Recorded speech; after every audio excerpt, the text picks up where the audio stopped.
Hello again. Have I not just been talking to you for 2 hours?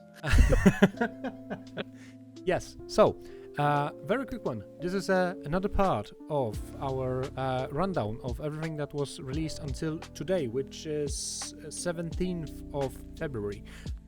We just we just spoke for 2 hours and we decided, okay, that's long. We're gonna just split it in some smaller section and parts, and we're gonna release it to you in the smaller chunks. So. Yeah, it'll probably be broken down by color. If we reference things in the videos, that's because we didn't expect to go for 2 hours, but we had to go through 100 cards. So yes. if you're still, so hopefully you get to watch all of them. We'll be releasing them over the next week. I'll also say for Set 7 release, which is happening on the midnight of the 6th of March, going into the 7th of March, we will be live streaming a few hours beforehand, and of course the actual live launch of the event in our local game store, doing some card reviews and also cracking a case and doing some yes. So if you are if you're based in Poland or Poznan and want to come to the event, we will of course love to have you there. If you want to watch it live, that's that video as well. Yep. Have a nice watch. Have a good one. All right. Purple 5 Cusco 1/4. The stat line is horrendous for that cost, but once during your turn, whenever a card is put into your inkwell, you may return a chosen character, item, or location with cost 2 or less to the player hand. But then with your, like, for example, your purple deck where you're running like 14 1-drops, you get effectively every time you put something into your inkwell, you can just bounce. You effectively get a built-in bounce, and things like Fox, for example, not Fox, Snake, Madam Snake. You effectively can trigger that bounce manually. Yep. For no cost. And also, if you don't care about the draw, you can just bounce opponent's things. Yeah, exactly. Like, it's a kit that has a drawback that an enemy is actually drawing a card, but sometimes in my games, I don't care. I just go all in, and I just want to stop them. For example, Steel Song. Daisy will never be able to do anything in this theory. Like, you are able to limit it from actually being able to be in play. If I play against Steel Song and I have a very lean board, I want to bounce all of those like early singers, like if they drop Cinderella after Whole New World and so on and so on. I can just bounce everything. Exactly, and it's a vicious. It could have its place. The stat line isn't great, but then you've still got things like Crab. Smee can be bounced. Yeah. There is a lot of things. Yeah. All right, Treasure Guardian. When you play this character, if you have an illusion character in play, you may draw a card. It depends on the illusion deck. Yeah, it depends on the illusion deck. We're keeping an eye on it because it's interesting that it exists. Yes. Yeah. New Medusa. 3/4. Cost 4, inkable. Whenever this character quests, you may deal 2 damage to another chosen character of yours to put triggers of your chaos. Yes, exactly. So this is interesting because we are getting closer to actually a mill deck, but without Holy Word. Madam Mim Elephant, and that's it. Madam Mim Elephant. And Isma from set 2. Yeah, which you choose a card and opponent draws 2 cards from it. But effectively, with this card, you could quest, put 2 damage on Madam Mim Elephant, and the next turn, those 2 damage go to your opponent, and you could just rinse and repeat that until they deal with Madam Medusa. And it's a 3/4 stat line. That's actually a fairly solid card to have to sink into. And even if you don't mill your opponent's deck, those 3 cards could be game breaking. Like, that could have completely those 2 B-preps from the top, for example. Exactly. Like, you don't know what you're going to be taking out, and just doing it a couple of times, 4 of them in your deck, it's funny. Yeah. Funny. And here we go. This looks disgustingly good. I think we already talked about it. But in junction with things like Elsa, exactly. But I want to make something like we had a comment, which I actually didn't reply. I'm really sorry. I will do it. But because we were discussing about the big Elsa, if she works. Yeah. And someone in the comment pointed out that no, because it's not an action of exerting. Because the big Elsa is saying that exert 2 characters and then do something to them. That's why you can point to the already exerted character. Yeah. Yes, that's correct. But we were like in this moment, last video, we were still thinking if there needs to be an action of exertion, or is it just passively? I'm still sitting on where there needs to be an action of exertion, The card but- physically needs to activate. Yeah, into an exactly. exerted state. So, I had a comment. I also got a comment about this, which was, this card works with it's Floodborn, so it works with Fairy Godmother. Not Fairy Godmother. Is it the one that gives you for every Floodborn character played, draw a card? And it was my favorite comment. Fairy. My favorite comment because that's why you play this card. That's the reason to play this card is I want to draw one card. What happened? Why is my opponent crying? I don't understand. Why is my opponent crying? I drew one card. What's the problem? Yeah, that's the issue with this deck. So hype. 12-12. Stat line is crazy. My favorite thing is if you play this and your opponent responds with World's Greatest Criminal Mind. That's my favorite thing that might happen. But 12-12 is madness. It's genuinely madness. For me, for example, again, for my deck, it's unmovable. I cannot do anything with it, basically. All and right. then the baby version. Yeah, the small Tekka, 6 inkable, 5/6, but Challenger +2 with 5 attack already, and questing for 2. This card is actually, you are not afraid to quest as much because 5/6 is still okay, but you have that 7 on your turn to like remove those pesky locations or something. There's a good chance your opponent might sink something solid into it just to do the damage, but then next turn you're guaranteed to take something else out. Yep. Like it is vicious. Combine that with, because I go back, the previous tick is red purple, right? Yes. So you could play Maui's Fishhook and add evasive to this card if you wanted to as well. So she could just go. This card could hunt anything you want. Could hunt Maui Sharks. Could hunt Genies. Hunt any evasive card just with the simple addition of Maui's Fishhook. You remember when we talked about that red purple is still a good deck and it's still gonna be a good deck. Red purple in set 7 looks absolutely crazy. It's just the thing is, there's so many good cards in red purple that just aren't going to be valid or viable anymore. Just vanish. Another vanish. It's another basically a SME questing for 1, but it's not getting himself damaged. No. I think it's good. I think it's fine. It's still fine. The vanish mechanic. We'll see how it plays out. Yep. Love this art. This art is terrifying.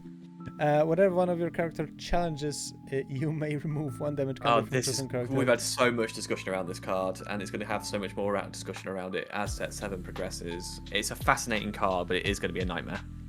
Yes, and currently, as I see the rules, I see one reasonable explanation, but there are some really small quirks in like very small things that maybe can enable the second interaction. So the problem with this card, I'm gonna just really quickly explain. Yeah, go for it. Is that when you declare a challenge, do you move the damage before or after the challenge?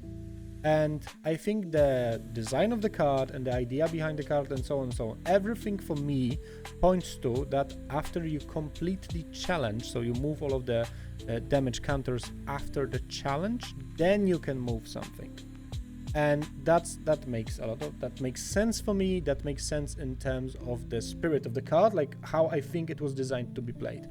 The problem it's not designed. So the counterpoint is, it's not designed that you start the challenge and then move extra damage. Because we do not have something like, for example, in I think Magic, you declare type of the action that you do. So you play something, then you declare, okay, now I attack phase. You declare a phase. Please don't judge me on that. I never played Magic. I just know vaguely. We don't have anything like this. So declaring a challenge it's gonna be a very big problem if this card is ruled to work before the challenge is completed. So everything for me points to that it works after, but there are some very small like wording problems in rules that maybe someone would try to take advantage of. Once Ravensburger announces an official, like, this is how it works. We need new comprehensive rules. Yeah. Yeah, we'll do a quick, this is how this card works. Yes. But this is one of those cards that we're going to see. I think one of the things we'll do in our when we're talking about all the updates and stuff, and doing I think during the pre-release we're going to do a tier list. I think we should have a tier list which is going to be Judge's Nightmare. And I think this is one of those cards that there is going to be so many different considerations. Yeah. Diablo. Right. Another Do you want Diablo. green Diablo? Do you want to shift green Diablo? Do you want to shift purple Diablo, or both? And this is what this is here for. Yes. Yeah. Basically, evasive. So it's a little bit better hiss. The hiss. Yeah. Since it's 2 willpower, so it's gonna survive those, like, taking out those small characters. I think it's okay. I don't think it will take the place of hiss, at least not currently, because hiss is there for 2 things: Diablos from the other side, and surviving, just basically being evasive and surviving season. I think this is a. I think, in my opinion, this is a reverse mirror match breaker, if that makes sense. Yes. Like if you have 2 you sit down with Diablo cards, whoever gets this is going to break that mirror match. Yeah, exactly. Because now you cannot shift on it. So yeah. There is some mind games in that. Yeah, so I think that's ultimately what it might be. Because at the moment, if you are both playing Diablo, you're both going to shift Diablo. Yep. There's no two ways about it. Yep. This one's funny. Whatever, name the top, reveal the card. If you name the card, put it into your ingot, otherwise put it in the top. Okay. So so it's ramping with the Merlin's Cottage. Yes. And somebody just pointed out, play 2 of them. Quest. I was wrong. Quest. I was right. Oh, yes. Again, but then it also gives you the decision: do I want to call that card? Because if I don't, if I look at the top card and go, actually, or you have to reveal it anyway. Yeah, if you reveal the top it. card and go, I actually want that card, you don't have to then quest again, right? But then you actually have that option to go, no, I don't want that card, quest, send it. And that's actually, but then it also gives you a little bit more intel for the likes of, a lot of the blue cards, how far I'll go, you've got the opportunity to make a decision about if you want to play it right now, because actually that one piece of information could be, actually, no, I don't want to be, that's a card I really need. I don't want to risk what's underneath it. And you get a bit of a smart decision in that sense. And also, so I like this card. Blurple plays a bit top heavy, usually. Yeah. So it can help you just to, like, ramp up, basically. But in theory, well, you're right, with Merlin's Cottage, you could actually, in theory, put in 2 or 3 cards from your ring roll just from this card alone. And that's actually a bit mad. Yeah. Love this card. Yeah, I love her. Of course you do. Of course you do with your deck. So, shift 5, fine. Evasive, amazing. 3/8 evasive. All for that. Resting for 2. Only downside is, and there is quite a lot of removal in terms of attack power that could impact this card. In theory, yes. 3 not being quite high enough, but then Hidden Cove solves that problem for you because it pushes it to that magical 4, and there is nothing you can do. Yep. But whenever another character is banished in a challenge, return that card to its player's hand, then that player discards a random card. So it's basically a Bruno on banish. Yeah, this is fascinating. I think it's a fascinating card because green purple discard is going to be quite interesting as a deck mechanic anyway, but the fact that it's a card at random means that you go, okay, well, that's a little card, I don't care if that is discarded, because let's see what they've got. Like, there's a chance that you actually force them to lose something more powerful or more valuable, and it's a bit of a casino deck. I don't mind that. I think that's really funny. Prince John just drawing again. Yeah, exactly. So there's some really interesting mechanics, and it's great artwork. Yep. Elsa, another Blurple. It's 7 uninkable, so those are uninkables that we talked about in a second ago. 5/5. Okay. Shift 4, but whenever this character quests, you may exert chosen character. If you do, and you have a character named Anna in play, then choose chosen character cannot ready at the start of the game. It's basically Elsa. But then you've got the hero and the shifted. You've got Anna, who gives, if you have a hero character in play, gains lore as well. And then you've also got the hero Anna that if it gives other heroes +1 lore. Is that right? The shifted one. There's a very interesting Elsa Anna tribal deck coming into play. That makes sense, where they play off each other really really looks like a Blurple deck. Yeah, and could just be really unpleasant because your opponent would effectively go, okay, so she quests for 3, I can't ready this character, plus this other Anna gets to give a quest for 2. Like, it could get really unpleasant for all involved. Looks interesting. We will see. And also great art. Yeah, can I? 3-drop, 1/4, challenger +2. During your turn, when this character is banished in a challenge, return this card to your hand and gain 1 lore. This is a perfect card for me, basically, I would say. It's effectively a mini crab in its own right, if that makes sense. In the sense of it's giving itself +2, but then going back to your hand. Yeah. You have a very scary card here that you're like, okay, well he can take down something very valuable. My opponent does not care if he loses this card, because he's going to get it straight back and gain lore, and it'll be back again for +2. And it's inkable. So even if it's bounced to your hand, you can just ink it next turn. I think it's a really good card. I like it. I really like it. I want to test it. I don't think it's like meta breaking, but I think it's really good. All right, Anna, talking about this Blurple Anna Elsa deck. 2 of 3, 4 inkables, quest for 2. Okay. Support, fine. But when you play this character, chosen opposing character cannot ready at the start of the next turn. So basically, Blurple is they are trying to create a Blurple which is completely blocking your opponent from untapping. And I think it's not far off being there. I think we could see some like spicy decks that can pop off on some local tournaments.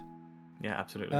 Panic. When you play this character, you may remove up to 2 damage counters from chosen character to chosen opposing character. It is a small bell, which I play. Small bell. Yeah. Which I love, because usually the problem that I have with bell is that this dropping her on 5 on 5th turn is sometimes a little bit too late, because on the 3rd turn you drop Fox. You usually exchange Fox into something. Well, not always, but you usually exchange Fox into something, or like do some exchanges. Now, like immediately after that, I can already start moving the damage. You've also got the Pain and Panics in green that also bounce off each other, so you could have some really fun mechanics. Oh yeah, there is some, but I don't remember what they were doing. So one of them is when the character is exerted, if a character named Pain is in play, your villains can't be challenged. So that could be quite nasty with like Yzma, for example. Oh yeah. In green purple, and then you've also got the if you play this character, chosen character gets +2 this turn, which in this situation, if you choose Pain or Panic, they get boosts as well. So it could be quite a lot of fun in that sense. So there is just some in green purple. There is, and then there's the Hades as well. Like you could have some really interesting combos kicking off in green and purple. Yep, exactly. That your opponents just simply can't predict, because there's so many angles that you could be coming. They can't. That's what I like it. I really wanted to explore those new type of decks. And he's common. It's quite a nasty card for a common. Alright, Archimedes, 2/2. Whenever an opponent chooses this character for an action or ability, you may draw a card. Okay-ish? Yeah, I don't know why you choose Archimedes, because green realistically has so many other targets. It's a perfect second drop for the Steel Song, basically. Yeah, I guess so. I just to clarify, because it's a rules thing. Does something like Grab Your Swords that's mass target? Does that classify as targeting? No. So it's an interesting one. But then it's also probably just another shift target for the shifted Archimedes, which can convince it. Again, if you want to play against Steel Song, why not just drop Diablo? 1 drop. Yeah. Which is unbanished, draw a card. Yeah, I'm not sure where it sits at the moment. Yeah. Dolores Madrigal, 1 drop, 1/2. Whenever one of your characters sings a song, chosen opponent reviews the That's quite funny. That's actually quite funny for green, for the purple yellow. That's quite funny. Yeah. Magical maneuvers. Return chosen character of yours to your hand. Exert chosen character. So that it's a free bounce, and you can force your opponent to exert a card. Again, for me, looks really good as a spice. Like, for example, it's I bounce my go-go, exert something of yours, and play my go-go back.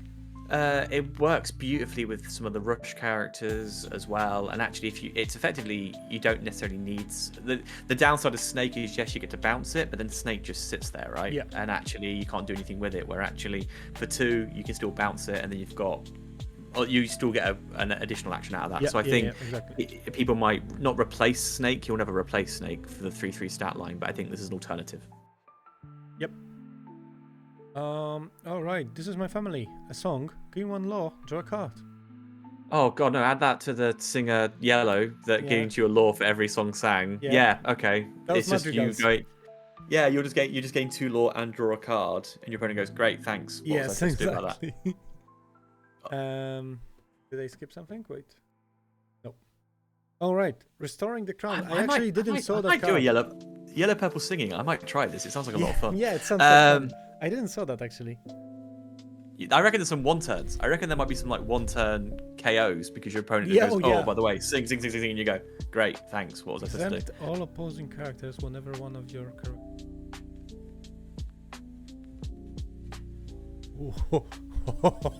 Oh, hang on. That looks nasty. Calhoun and Robin Hood going. Yes. oh my God. So- Calhoun getting 4. Calhoun and Robin Hood gain 4 per kill. You know If- what? Oh no, sorry. Drop it's grab. Banish in a challenge. Okay, that's interesting. Because I was thinking Simba or like Tinkerbell. Just hitting. Yeah, in. but think about it has to be in a challenge. But think about even Tinker still playing any rush from purple, the Elsas, the Foxes. Madam in Foxes, even just anything. Yeah. Yeah, purple if it's had a comfortable position, this is quite nasty. This is a very nasty follow up because Calhoun, Smee, I'm not going to quest with him. I'm going to take something out. Like it's the other thing is we're talking about the lore power. Yeah. You have also banished potentially 2 or 3 It cards really as throws well. off the calculations, to be honest. Yeah. Because now you cannot just quest with everything and calculate, okay, Calhoun, Robin, something. No. If they play this action, they just double or triple the law, basically. Yeah. Could be crazy. Yeah. This could be. You wouldn't play a lot of them. I'd say maybe 2 in a deck, but I think you would want to have them in there. Yep. Amethyst Coil. During your turn, whatever card is put into your inkwell, you may move 1 damage counter from chosen character to chosen opposing character. Purple blue laughing themselves all the way. They're like, yeah, great, cool, thanks. I will just put 3 things in my inkwell. I had that Merlin. Let me just. And you've just been. Exactly. You've just lost all of your cards. You go, what the hell just happened? What the hell just happened? That will be interesting. I don't think it's like broken. I think it could be a gimmick in some.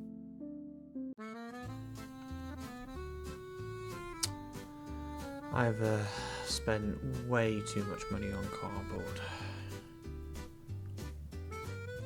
But it is pretty cardboard. Hi, this is Future Ben, who was editing the video that you've just watched. While editing the video, he realised 2 things. 1, we forgot to record an outro, and 2, me and Michael can literally talk about Lorcana in a locked room for hours and literally not stop. With that in mind, we are cutting these videos down into little bite-sized chunks. This was one of those chunks. And just a quick reminder, on March 7th, March 6th midnight, going into March 7th, we will be live streaming the pre-release event at our local game store, Squad Gear, of the brand new set of Lorcana Set 7. You can find links, wrong way, find links here, and we look forward to seeing you in the next video.